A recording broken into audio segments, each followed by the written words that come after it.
Spinoza nasıl bir doğa anlayışına sahip? İnsan konusunda, insanın doğası konusunda ne söylüyor? Madde düşünce ilişkisi konusunda felsefi görüşü nedir? Siyasal felsefe konusunda savunduğu, dayandığı görüşler nelerdir? Bu konuşmada bunlara kısaca değinmek istiyorum. Nasıl bir doğa anlayışı savunuyor sizce? Spinoza doğa konusunda iki önemli kavram gündeme getirmiştir. Birincisi yaratan doğa, buna natura naturans diyor. Ötekisi ise yaratılan doğa, yani natura naturane.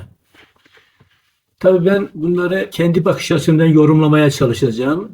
Yaratan doğa ile kastettiği doğanın kendisi bizzat. Yaratılan doğa nedir? Maddenin hareketi ve insanın anlama yeteneği. Yani hem maddenin hareketi, sürekli hareketi ve insanın anlama yetisi sonsuzluğa kadar devam eder. Bu açıdan bu ikisi, yani maddenin hareketi ve insanın anlama yetisi sonsuz özelliklere sahip şeylerdir. Spinoza'nın vurguladığı son derece önemli görüşlerden biri şu: doğa ve insan üzerine bilginin peygambere özgü kutsal kitaplardan elde edilmesi yanlıştır. Yani kutsal kitaplardan doğa ve insan doğası üzerine bilgi aramak yanlıştır. Orada sadece itaat konusu vardır der. İtaati öğretir kutsal kitaplar. Onun insan doğası konusunda ileri sürdüğü görüşler bana çok ilginç geldi. Bu nedenle bunu kısaca biraz daha detaylı açıklama gereği duyuyorum.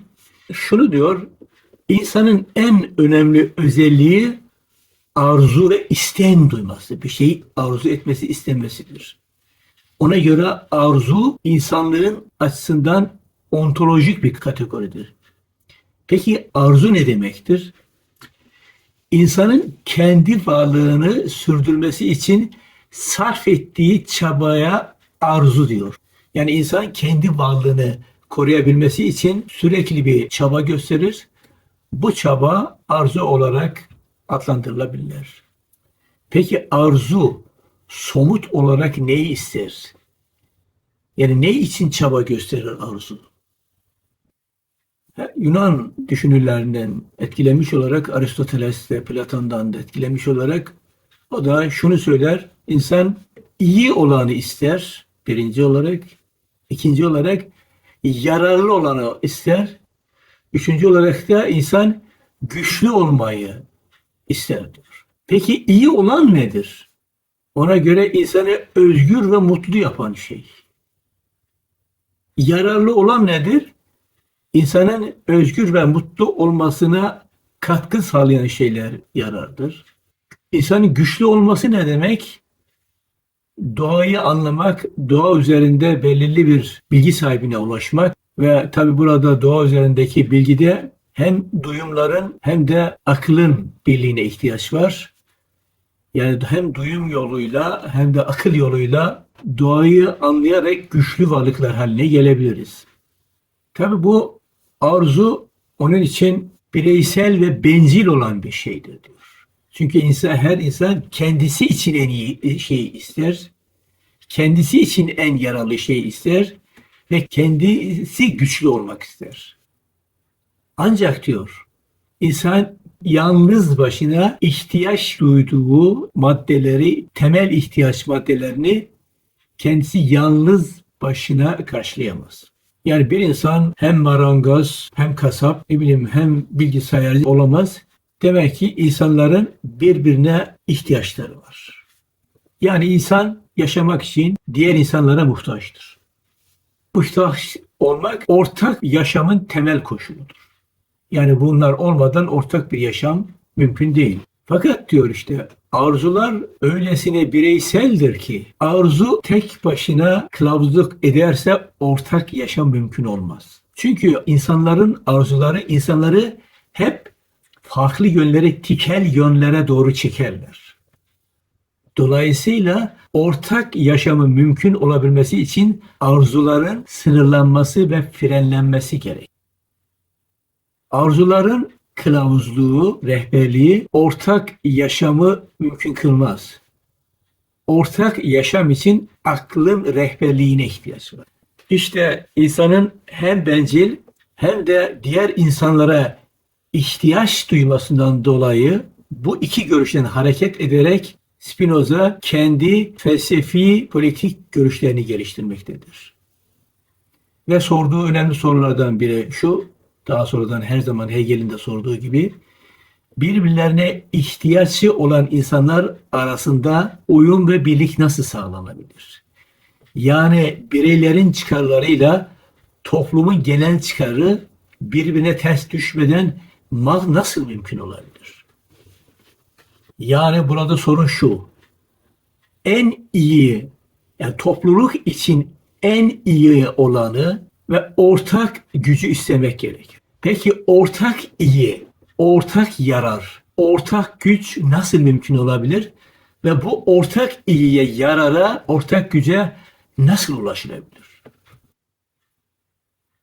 Ona göre ortak iyi, ortak yarar toplum için özgürlüktür.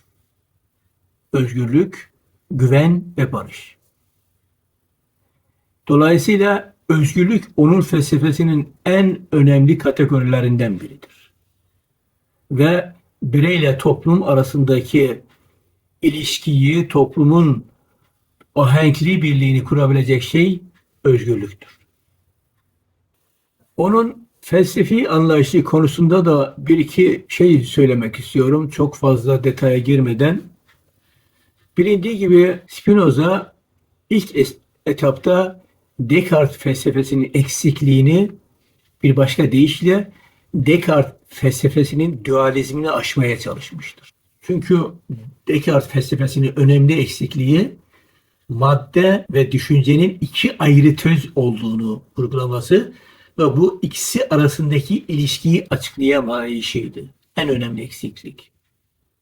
Çünkü bunlar Descartes aslında madde ayrı bir töz, düşünce ayrı bir töz. Bunların birbiriyle ilişkisi yokmuş gibi algılanıyordu. Spinoza işte madde ve düşünce arasındaki bu ikiliyi ortadan kaldırarak madde ve düşüncenin birliğini savunur. Ona göre tek bir töz vardır ve tek bir tözün iki sıfatı vardır. Doğa ve düşünce. Ve böylelikle tek bir tözden doğa ve düşünceyi üreterek madde ve düşünce arasındaki dualizmi aşmaya çalışmış. Ve onun aslında tabii tözün iki sıfatı olan doğa ve düşünce, bu ikisi de sonsuz bir varlık olarak gündemdedirler. Bilgi konusunda da ilginç görüşleri ileri sürmüştür. O genellikle üç türlü bilgiden bahseder. Duyusal olan, rasyonel, akılsal bilgi, bir de sezgiye de, yani peygamberlerdeki sezgiyi de dikkate alarak üç türlü duygu, akıl ve sezgisel bilgi olarak böyle bir ayrım yapar. İnanç ve akıl ilişkisini felsefesinde şöyle temellendirir. Akıl inançtan daha önemlidir. Aklın kılavuzluğu insanı özgürleştirirken inancın kılavuzluğu itaate götürür. Tabi bu insanların doğal dine olan ihtiyaçlarını reddetmez. Fakat inançtan çok akla önem verir. Çünkü bir toplumu ayakta tutabilecek olan şey aklın kılavuzluğudur, akıldır. Spinoza teolojik ve politik incelemeler başlığını taşıyan eserinde kutsal kitaplarda tarif edilen insan anlayışını eleştirir. İnsan biçimciği, antropomorfik tanrı anlayışını eleştirir. Kutsal kitaplardan bir alıntı yapar kitabında. Şöyle diyor: Tanrı adamın burnuna yaşam soluğu üfledi. Yani kutsal kitaplar insanın ruhunu, canlanmasını Tanrı'nın adamın burnuna üflemesiyle izah ediyor. Sina Dağı'nda ise Musa ile konuşan bir Tanrı var. Yani konuşmak ağzı, dili gerektiriyor. Böyle bir Tanrı anlayışını sürekli eleştirmiştir. Üstelik bir şeye de dikkat çeker.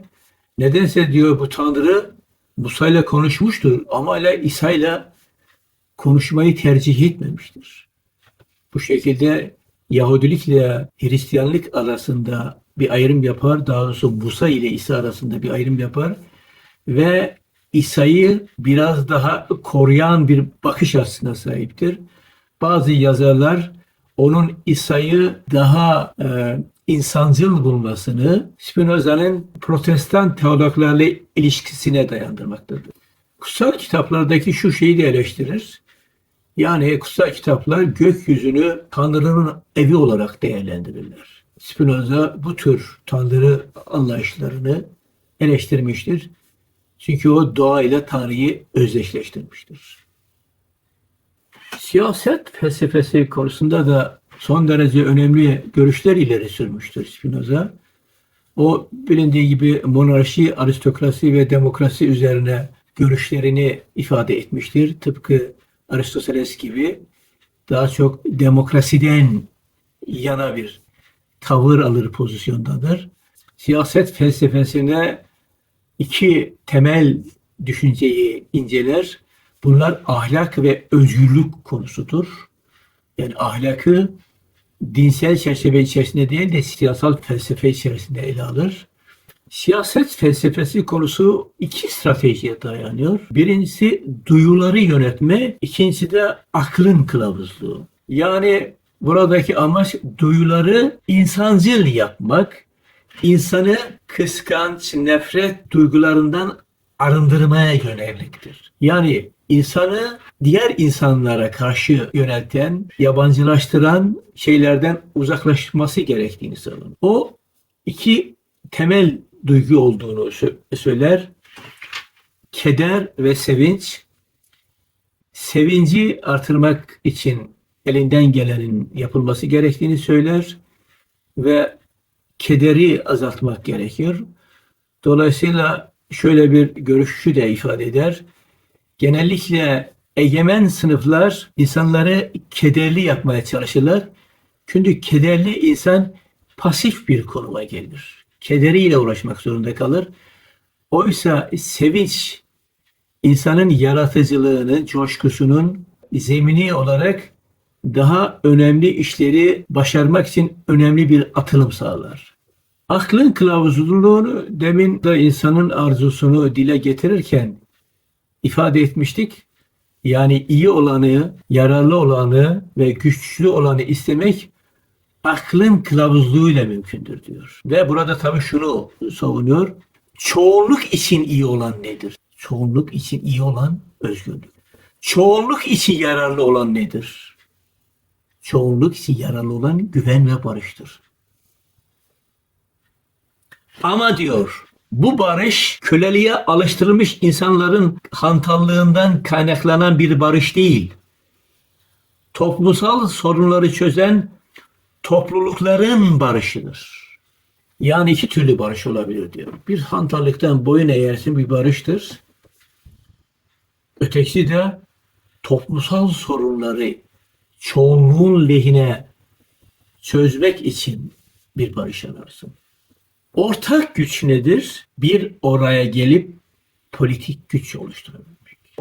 Ortak güç konusunda ondan bir pasaj okumak istiyorum. Bu pasaj örgütlenme ve güç olma konusuna ilişkin. İki kişi aralarında anlaşır ve güçlerini birleştirirlerse birlikte daha güçlü olacaklardır.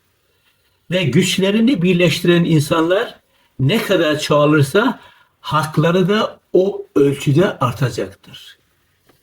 Göründüğü gibi toplumu örgütlenmeye ve daha fazla özgürlük elde etmek için politik bakımdan örgütlenmeye davet ediyor. Bu açıdan Spinoza felsefesi önemli bir felsefedir diye düşünüyorum. Son olarak ona yönelen bazı eleştirilere de değinmek istiyorum. Spinoza'ya yönelik eleştirilerin en önemlisi onun determinist olması ve özgür iradeye yer vermemesidir. Şimdi tabii bu ileri sürülen görüş, demin ifade ettiğim bir araya gelirseniz daha büyük hak elde edersiniz. Bununla çelişir gibi gözüküyor. Şimdi bazı onu aşırı deterministlikle suçlayanlar şöyle temellendiriyorlar. Şimdi doğayla Tanrı'yı özdeşleştiriyor. Doğada yasalar vardır. İnsan o yasaların dışına çıkamaz. Dolayısıyla belli bir özgürlüğe sahip değildir gibi eleştiriler var. Bu eleştiriler doğa yasaları söz konusu olduğu zaman geçerliliğini korumaktadır. Öte yandan onda çelişki kavramı olmadığı için gelişmeyi izah eden bir düşünce yapısına sahip olmadığı eleştirilir. Yani onda bir süreç kavramı yok, çelişki kavramı yok. Dolayısıyla gelişmeyi izah eden bir yaklaşımdan yoksun olarak değerlendiriliyor. Determinizm konusu son derece önemli bir konudur.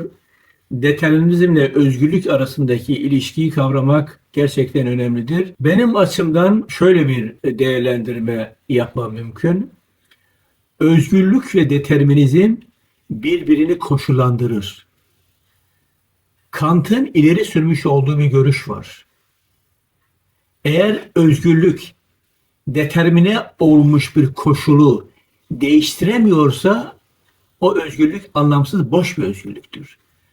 Demek ki özgürlük belli determinist koşulları varsayar ve o determinist koşulları değiştirerek özgürlüğünü gösterebilir.